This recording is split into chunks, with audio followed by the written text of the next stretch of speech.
All right, this is Chat UTD. It seems that Darren Fletcher will not be the long-term interim. It seems like he's going to be the interim until the proper interim comes in. So a bit like Carrick before Ranić. The stories that are circulating today suggest the favourite in terms of a longer-term interim is Ole Gunnar Solskjaer, someone that I've mentioned a few times on the channel intermittently over the last year, really. I said a while ago, we need a firefighter, we need someone who isn't necessarily a brilliant manager, but who can handle the carnage around United. And I mentioned his name. That was probably as long as almost a year ago when Amrim's first few months. I've mentioned him more recently regarding perhaps the potential for him to be a director of football at United, because I think that role would suit him better than a managerial role, if I'm honest. There's no ideal solution to this, is there? It's not an ideal situation. So if you're bringing in an interim to the end of the season, it's never going to be someone who blows everyone away. Where we go, oh my god, I can't believe we've got him coming in. We're gonna win the league. Like that option doesn't exist as an interim manager. So it's never going to be ideal. But in terms of if you look at an ideal interim manager, then I guess it's him, because he will take no time to adjust. He knows the club inside out. He's done it before. He knows the size of the club. He'll wear it like a glove, won't he? It won't be a problem for him at all. From the owner's perspective, which I don't think is a good perspective, but from the owner's perspective, he's not going to kick up a fuss. He's not going to cause any problems. He'll do as he's told. So from that point of view, I think it will be desirable for them to bring him in. I think the Glazers would love him to come in because they probably loved him the first time around. He's probably pretty decent at being able to come in and give off something of a Man Unitedness, that United DNA within a structure that has no United DNA. I think he's quite a diplomat. I think he's probably clever enough to not piss the owners off too much while still giving us as the fans a little bit of something that we want. He'll talk United talk. He will. He'll probably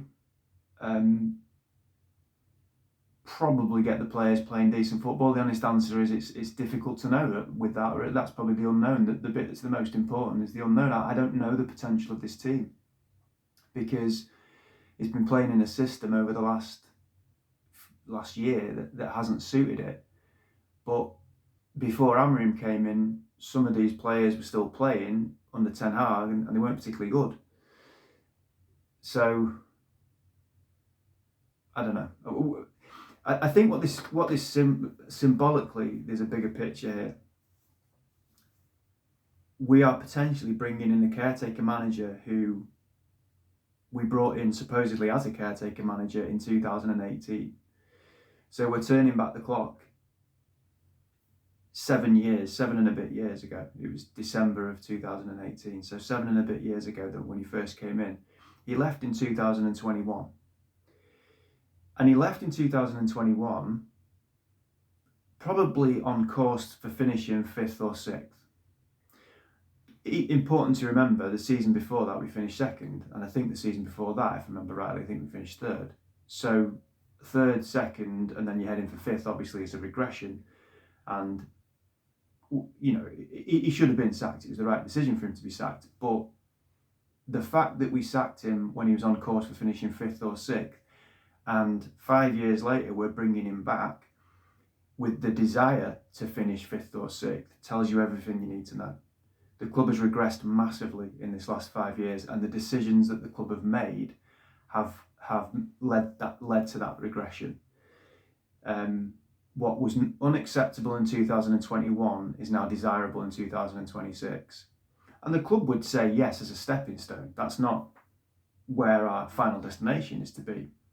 But as I've said before, that is our final destination. United will not, under this ownership structure, consistently finish in the top 4. I used to say under this ownership structure we're never going to win the Premier League, and I absolutely stand by that.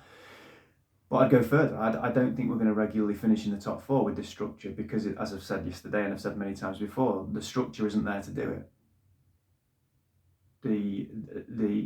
The financial flexibility isn't there to do it. The experts aren't here to do it. There's no pedigree at the club to do it. The legacy damage of the Glazers is too high. And there's too many clubs that are in front of us that are better than us, that have better intent, that have better financial situations, and they're already streets ahead of us. So we're not getting regularly in the top 4. So what we need is a manager who can push through that ceiling every now and again. We need a manager who can regularly reach the top of the ceiling, which is 6th, and every now and again push through that ceiling where we have a season where we might finish 4th, 3rd and win a cup. That's a manager that we need longer term.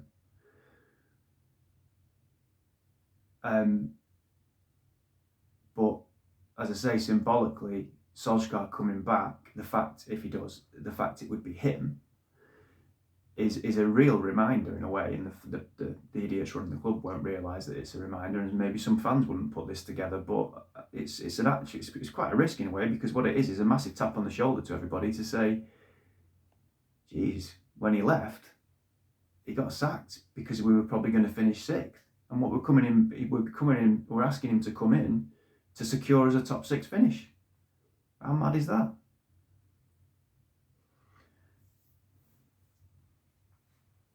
It'd be really easy to say, oh, Ollie's coming back, big smile on everyone's face, Ollie's at the wheel, like that everything's going to be all right and we'll have shits and giggles and vibes and we're going to be loads better because there'll be a bounce. I'm not so sure. I think times have changed. When Solskjaer came in and replaced Mourinho, I'll just talk about how I felt at the time. I didn't do this channel then. I was just absolutely delighted that Mourinho had gone, because it was soulless, lifeless football. It was not Manchester United. And at that point, I'll own it, I was naive. I thought that Mourinho leaving would have an enormous impact on what we could achieve as a football club. I knew the Glazers were a problem, and I knew Ed Woodward was a problem, but Mourinho for me was wholly wrong for United, and particularly as time wore on. And I thought, yeah, Solskjaer can come in and he'll brighten the place up. It's just like it's Ollie, innit? It's like he's our match winner in the Champions League final. He's the lad that was at the club for 12 years, who was happy to sit on the bench and come on and score goals and never cause the fusses. United through and through. It's Ole Gunnar Solskjaer. It's one of Ferguson's boys. It's, you know, he's going to wear the crest all the time, and on his blazer he's going to talk the United talk, like I mentioned before. He's going to just take the shackles off and let them play with smiles on their faces and get the crowd going. And he understands United. The first time round, I certainly wasn't as battle weary as I am now from watching United under the Glazers and latterly INEOS and the Glazers. But I felt like the fan base in general wasn't as battle weary. It felt like the fans would welcome him in with open arms, as we would do this time. But we weren't as cynical. It was like, Ollie's back. And then the atmosphere around the club was fantastic. So when you've got that, it felt like everything else was going to come into place. And I actually think we had a decent team. We had some good players. So who at that point, again, were probably less battle wary. And it was only 5 and a bit years after Ferguson had retired. We're now 12 years after Ferguson's retired. Everyone's fed up. Everyone's had enough. I said it in the summer. We haven't had a managerial bounce since Solskjaer came in and replaced Mourinho. So it'd be really interesting again to see if he comes in this time and there is that same bounce. I don't think there will be, because there's just a stench of resignation and defeat around. Everyone knows we need new owners. You'll get top Reds, and you'll get not just top Reds, you'll get some people who are quite pragmatic who will think we just need to give this time, and we need to. That's the word really. They'll be pragmatic about it. They'll be quite considered about it. But in our heart of hearts, every single Manchester United fan knows we need new owners. It's not even a debate. We need new owners. And until that happens, you can bring whoever in. It's not going to make that much difference. So I guess, comes back to what I said before, that Solskjaer could come in and potentially help us to finish 5th or 6th this season. He might even help us to finish 4th. I highly doubt it, but he might. But we keep hearing about this long-term project, but actually it's the opposite of that. What we're actually striving for is to stumble across someone who can just do a job for the next few months. Then we're going to apparently get someone in who is going to be a long-term project, but season in, season out, it's going to be, can we finish top 4? Can we finish top 5? Can we finish 6th? The last few years, we've regressed massively, and Solskjaer's name is symbolic of that, as I mentioned. So I don't think it's as easy as it was the first time around for him to come in and everyone just go, hooray, it's Solskjaer, everything's going to be okay, we're going to win loads of games. I don't think it's as straightforward as that. And it's always different when you go back. And it's not as if he just came back and was the interim and has an exclusively happy memory of his time at United. It went quite badly wrong towards the end. But I must say, I saw a clip the other day of the game when Ronaldo made his second debut against Newcastle.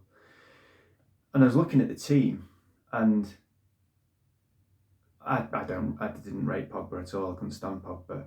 But on his day, he was certainly a good player. We had Pogba, Fernandes, Martial, who I know had a terrible injury record, but there's no question was a very skillful player. And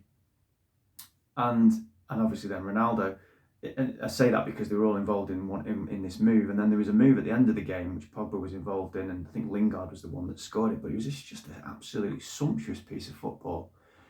And I looked at it and thought, we haven't scored a goal like that for 2 years, where it's just one touch, movement, fluidity, interplay. And I've said before, I look at Mount and Bumo and Cunha, and I think they've got that in them up front as a 3. So maybe Solskjaer comes in and just, again, like he did before, takes the shackles off. But I don't think many people, many fans, and I don't think many players felt shackled particularly by Amorim. I don't think he's like, oh, thank God he's gone, like it was with Mourinho. But maybe he can lead to that freedom. If he gets the job, he might not get the job, of course, but it makes sense. I have to say, it would be a common sense thing to do. Him or Carrick, I'd say, is a common sense thing to do. And maybe more so Carrick, because I think Carrick has good reputation as being a coach, and I think he did pretty well at Middlesbrough. And he's probably not more qualified to do it, but he didn't have 3 years as manager. Solskjaer, for me, has had his chance at United. And I wouldn't object to him at all coming back, but I think I'd like to see how Carrick could do over a 6-month period at United. I think he could do all right. Or 5 months, whatever it would be.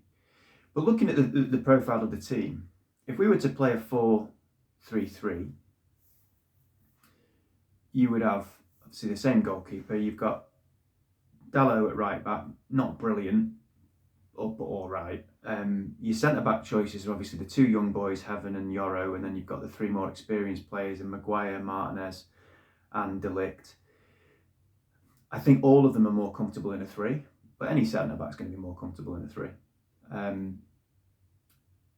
But I think you'd have to say it'd be De Ligt and Martinez if they're both fit, but it's the big if, isn't it, if they're both fit. Left back, this is a problem. Luke Shaw has been able to play week in, week out this season, predominantly for me because he's been playing as a third centre-back and he's not asked to do as much running. I don't know if his body can cope with being a modern-day full-back. I'm pretty sure he's just turned 30. He's had so many injuries down the years. And he's obviously been handled very well this season and he's in really good form. But I don't know that he's a lad that can play left-back, game in, game out. Although, again, we probably would only be playing once a week. So if he's fit and he can stay fit, amazing, brilliant. Dorgu, not too sure about him as just an out-and-out left-back. I'm not sure about that at all. So that could be an area of concern. Midfield, if you had a 3, you've got options. obviously I think Bruno could have more of a hybrid role where he perhaps is the free player of the three, the most furthest advanced, but has a free role where he moves around and basically has free license to just play, which would suit him far better than where he's been playing. You could have Casemiro and Ugarte behind him. You could have Casemiro and Mainu. You could have Ugarte and Mainu. You could have a variety of any of those three. You could have Mount as the furthest forward, but I would prefer to see Bruno play further forward. And then up top, if we were going for, rather than those inside forwards that we've been playing, if we were going for a wide forward on the right and a wide forward on the left, you've got Mbumo and Ahmad, stands to reason, can play on that right hand side. Up front, you could have Cunha or Seshko or Xerxes, I guess. And to the left, you'd have Cunha, Mount. I think Ahmad would be fine on the left. I think he could do a job there. So you've got options there, I guess. If we were to go 4-2-3-1, your issue is that who are the two midfield players? When there's only two in that midfield, it's a problem. So I think we'd have to buy a midfielder if we went 4-2-3-1. And I don't think we're going to buy a midfielder. I don't think we're going to buy anyone in this window. So everything I'm saying right now is short term, because that's where we are. There's far bigger conversations to have around the club and around where the club's going. But I felt like I did that yesterday, so I'm playing the game. I'll play the game, and let's talk about the immediate future. But the longer term future is that we need these owners out. I do try and look at it in a fair way. I have a very, very, very, very clear way that I think about INEOS and the way that I think about the Glazers. However, I do try to look at the alternative. And as I was talking yesterday about Barada, particularly Barada, Wilcox, I just don't rate him. And you can say it's unfair, but I just don't see it at all. But as I was talking about the pair of them, I thought, they haven't had 5 years, they've had 2. And maybe I'm being too harsh. Maybe they're going to make mistakes. Maybe they do need patience, maybe. Comes back to 2 things though. One, I still don't see a clear intent, a clear vision. And you can make mistakes and learn on the job if you have a very, very crystallised way of doing things, and I don't think we have. I could be wrong, but I don't think we have. And secondly, we haven't got time for trial and error. Like I said earlier on, and like I indicated yesterday, there's too many clubs that are too far ahead of us, that are not going to wait for us to get back. So you can't have novices in positions of such importance at a club like Manchester United. You need expert operators that know what they're doing. And 2 years isn't a long time, no, it's not. But in the 2 years that they've been here, look at the catalogue of things that they've got wrong. And I'd throw Jim Ratcliffe in there. Jim Ratcliffe isn't a football owner. He's not a novice in terms of in his life and in his petrochemical company and in terms of sailing and Formula One, and he's an incredibly successful person. But in football, what's he achieved? So, he brings Dan Ashworth in. On the face of it, a really, really, really solid appointment, an exciting appointment. But he spends longer on gardening leave than he does at the club.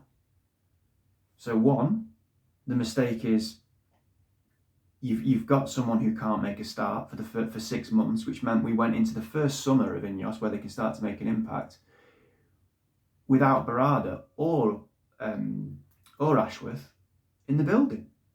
The start of that summer, they weren't there. So then you've got the excuses of, well, they weren't really there, so we didn't feel like we could sack Ten Hag because we hadn't had the chance to really talk about it, which is bullshit, by the way.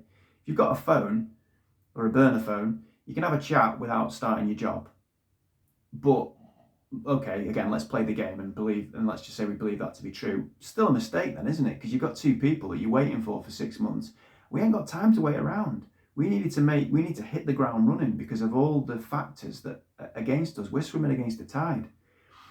So that part of the Ashworth thing was a problem, and Berardo, because they were both on gardening leave. Then when Ashworth comes in, he's in there for a few months and then he gets sacked. And we still don't know what happened with that. That's a mess. Subsequently, the Ten Hag situation's a mess. They clearly didn't want him. And they were looking at other managers. If you're going to look at other managers, okay, that you could say that's due diligence. So they're doing the due diligence, they're looking at other managers, fine. Well, keep it quiet then. Don't let Laurie Whitwell and Andy Mitten and David Ornstein and Fabrizio Romano, don't let them know that what you're doing, because then that gets out. And of course, everyone goes, well, you're interviewing other managers, so you obviously don't want Ten Hag. This is before the FA Cup final. Then he wins the FA Cup final, and to me, they shit themselves. It's a reactive decision. They go, oh, fuck, what are we going to do now? Just beating City in the FA Cup final. Everyone loves him. Well, better keep him then, haven't we? Give him his bolt-on contract, spend £200 million on players for him in the summer, when everyone knew that he wouldn't last until beyond Christmas. Everybody knew that. They also changed his coaching staff,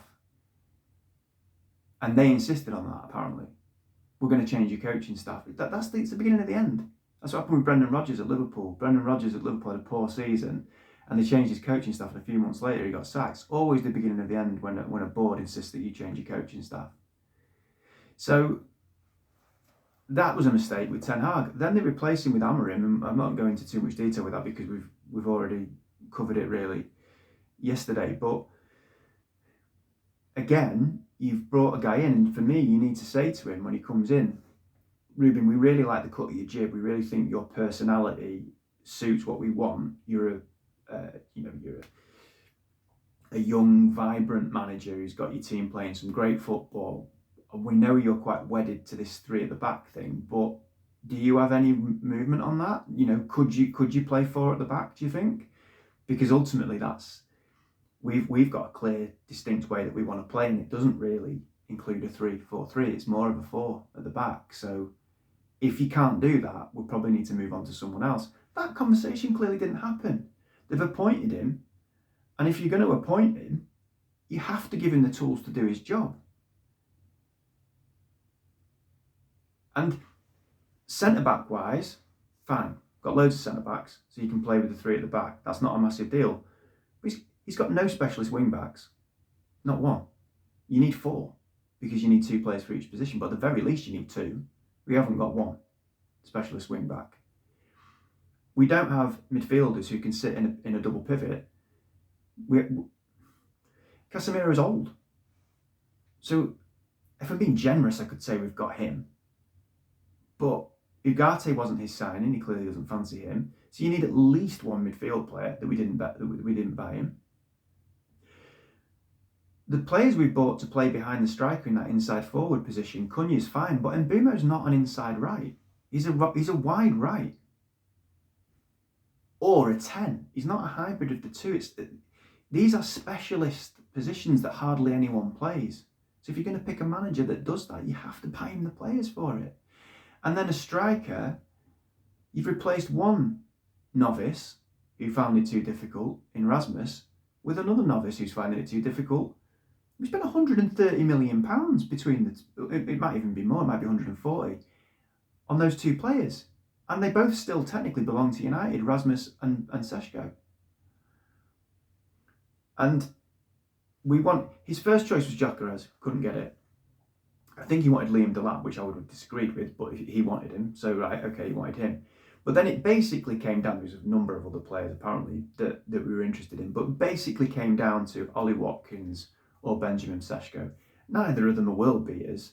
We've got a 29, 30-year-old who has quite good experience. Obviously, he's done very well in the Premier League for Villa, scored a massive goal for England in the semi-final of the Euros. A good player. And he's having a decent season now with Villa. Now I think he had a few issues with Villa earlier in the season. It seems to have been sorted out. He over the last few weeks has got one of the best records in Europe. A sort of stat on that in terms of goals.